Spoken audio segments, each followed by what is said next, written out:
Having set up the project calendar and the working days and the working times and the non-working days, you may consider to save this file as a template.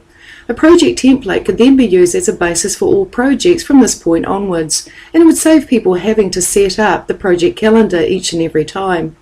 To save this as a template, go to the File tab in the ribbon and click the option Save As. What we have at the bottom is the file type it'll save it as.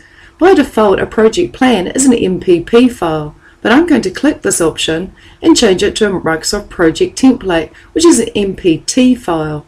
When I click this option, it wants to stick it in my Templates folder, and that's okay generally, but I'm actually going to stick it this time on my desktop, so I'm going to find Desktop. I'm also going to give it a name that indicates that it's a template, so I'll call it Projects Template, and this will be the template that I'll base all my projects on throughout this session. And I'll click Save. It then asks me, do I want to save these additional pieces of information with my project template, but we haven't got to these yet. We haven't put any resource rates or fixed costs in, so I'll leave those unticked and click Save.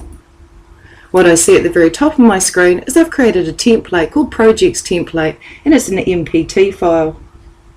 If I then close that file by going to the File tab in the ribbon and clicking Close, I now want to create a new Microsoft project plan based on my template. One way is to go back to File in the ribbon and just to choose the project's template. Notice the icon is slightly different from other projects, so I'll choose the project's template.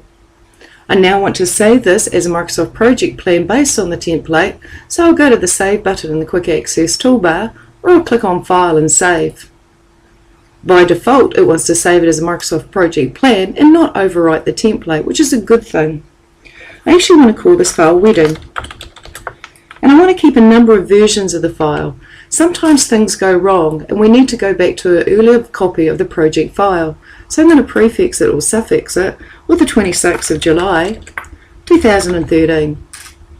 I'll save it to my desktop as a Microsoft project file and save, and it appears at the top of my screen.